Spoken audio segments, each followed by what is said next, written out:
So there she is, 454 big block Chev, stuffed in this.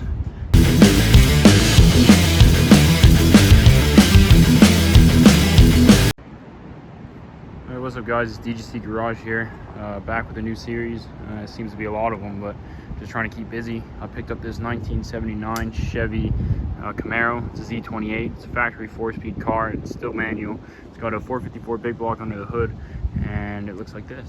So I'm slowly trying to tackle doing an at-home paint job, doing everything myself.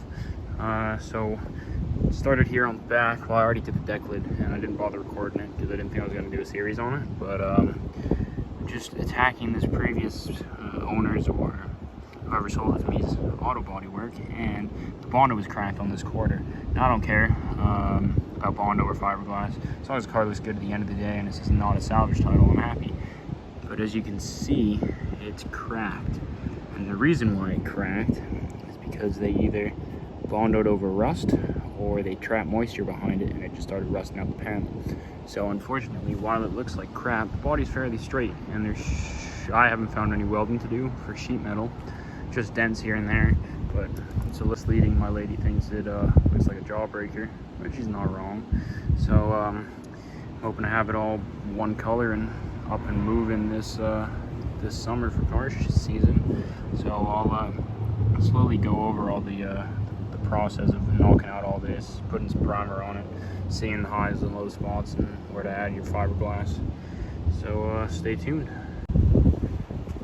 So there she is, 454 big block Chev, stuffed in this Camaro. It was it's a factory 350 car, not 305. So they made terrible power. They were 185, I believe, crank. So after you take off 15% for drivetrain, you'd be lucky with 150 to the tire. Also, all the emissions crap they brought in really killed it. I'll see if I can find a diagram of the exhaust system. It was pathetic, but as you can tell, there's one of your foggers, or not foggers, solenoids for nitrous. Nothing's hooked up. They took the bottle out, but there's a regulator that's not in use right now. All the lines have been teed off and cut.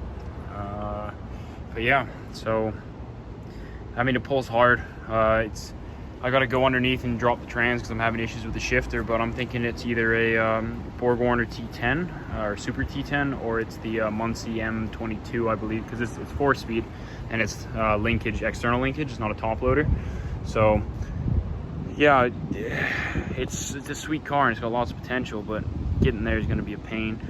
So what some of the bodywork's been done, like primer wise and Bondo or filler, whatever they're using, but it's been sitting in a field for 7 years.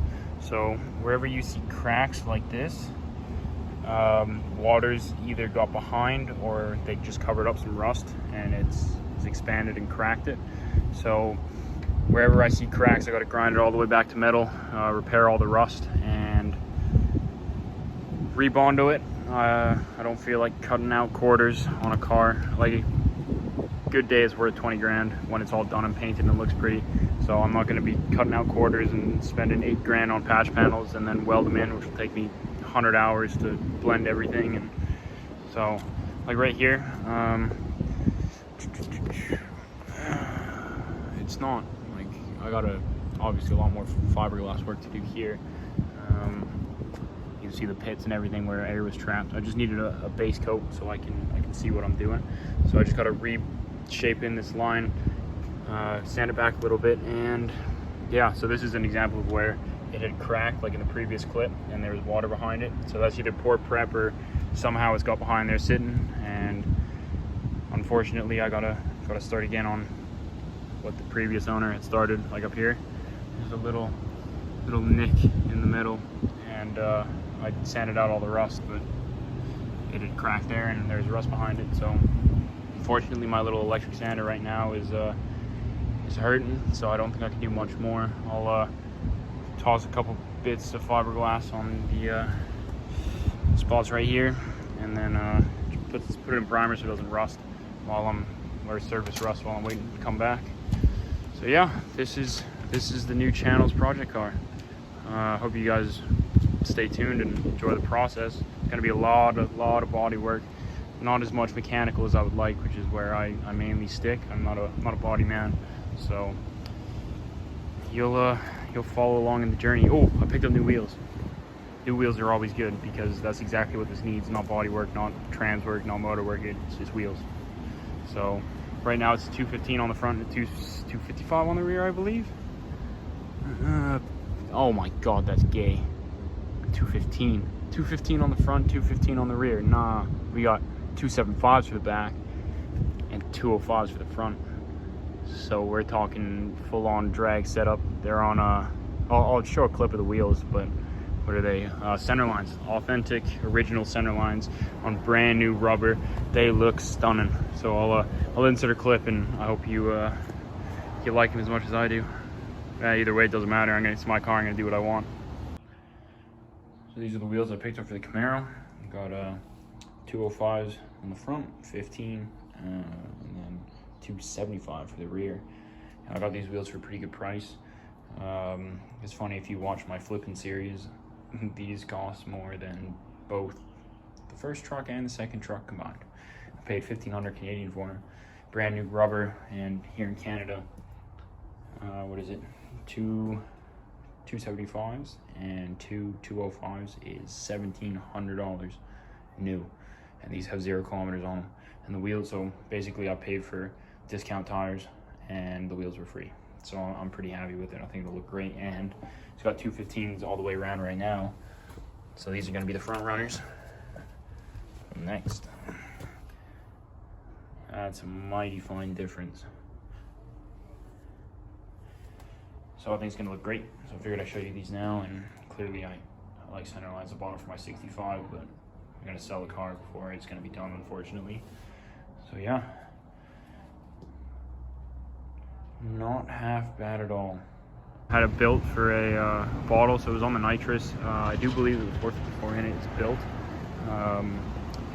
It's got strong oil pressure, like we're talking 80 psi, but it's got blow by, so I'm thinking they just widened up the gaps to accommodate for whatever shot they were running. It's also got an electric fuel pump in the tank, so you're not guessing with how much is coming out of your mechanical fuel pump, which is safer for nitrous.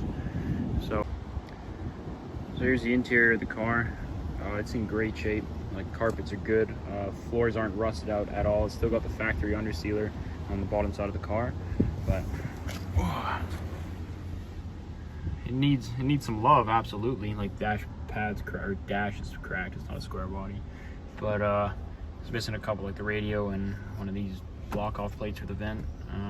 But manual, which is always nice, and like the carpet's in great shape. The only gripes that I have with the inside is the headliner's sagging, and it's just held up with tacks, which is all right. I'll take it to an upholstery shop and probably put it in Alcantara. I think that looks sweet. And then same with center console, or the center console lid, my apologies. But oh, there we go. So that's cracked. That's got to be redone. I have one in a different color, which I'll probably end up using, and just again Alcantara because it looks sweet. Change the shifter boot because that's ugly. But yeah, manual. I'm assuming this was for nitrous when it was on the bottle, which is pretty sweet, and that's probably an Armin light. I'm not sure. I don't know. Never owned a Camaro before, but yeah. And then it's got a little crack in the seat, and it was originally black. It's just all sun faded to purple. Same with the seat belts. So either re-dye them or reupholster them. I'm not sure yet, but it's a really cool car, and it'll be even cooler when I'm done with it. But that was the whole reason I bought it. That third pedal and the big block under the hood, because I don't really like Camaros. I stick with Mustangs. But yeah, no, she's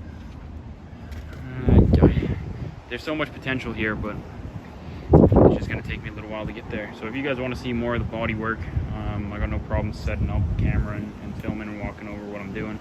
I ain't gonna tell you, like, be a tutorial on how to do it, because I'm still learning. I don't know, and I'm not ashamed to admit that. But you can't not like fat tires in the rear, a big block under the hood, and a bottle in the trunk. That's cool in my book. So that's about all I have for this video. It's a short one, but content's going to be a little slower from now on, just because I'm in school. I got another 6 weeks left of my my welding. So once I'm out, I can get back to doing this almost full time, apart from the 40 hours a week I work. So here's another spot where it cracked. Just slip my knife behind it and break it off, and yeah, she's got rust behind there, so everything's gonna come off and start again. And it's fairly thick here, and see how it's flexing like that? Normally it's more brittle, so I don't think they put in enough hardener in this. It's never really cured properly because it's bending out before it breaks. So I don't know if it's Bondo or fiberglass, but I haven't seen Bondo or fiberglass like that when it's mixed properly. I could be wrong, I ain't an auto body man, but just from what I've seen, it's not very common. So it's a whole lot faster doing it this way than with the goddamn sanding disc. Ooh, there we go. Money shot.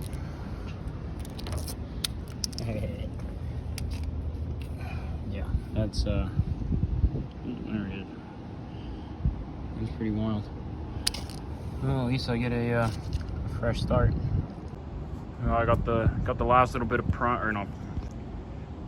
got the last little bit of fiberglass on just before she started to rain, which is nice. So I'm gonna call it a day. I'm gonna shoot some primer up there, a little down there, just where all the bare metal is, and tuck her back away to sleep until I can get back here tomorrow.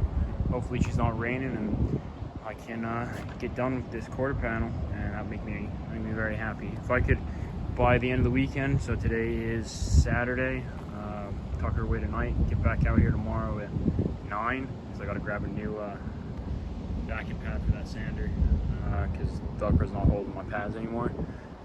Sand that down. If I get this quarter panel done and the door in primer, because like the bottom's already basically done, the body lines are straight, except for that little ridge in the middle. There's something off about it, so I'll sand her back and see what I can do. But if I can get that quarter and that door in primer, I'd be ecstatic. And then it's just one step closer to having her in paint. I do have a paint coat picked out. I ain't gonna show you. It'll be a nice little surprise. It's definitely gonna be dark, lots of metallic flake. But yeah, even this quarter ain't perfect. There's a couple digs in the Bondo or fill or whatever they were using, but nothing I can't get out. So, and again, cracks mean water or rust behind it. Not good. This line's a little shoddy. So again, bottoms of the doors, not bad at all. So who knows, maybe I can hammer down and get both the quarters and both the doors done tomorrow. Don't know. We'll have to wait and see. So I hope you guys enjoy. Hope you guys enjoy the video, and like, comment, share, subscribe, do whatever you want. Dislike it because it's a Camaro, I understand. Take her easy.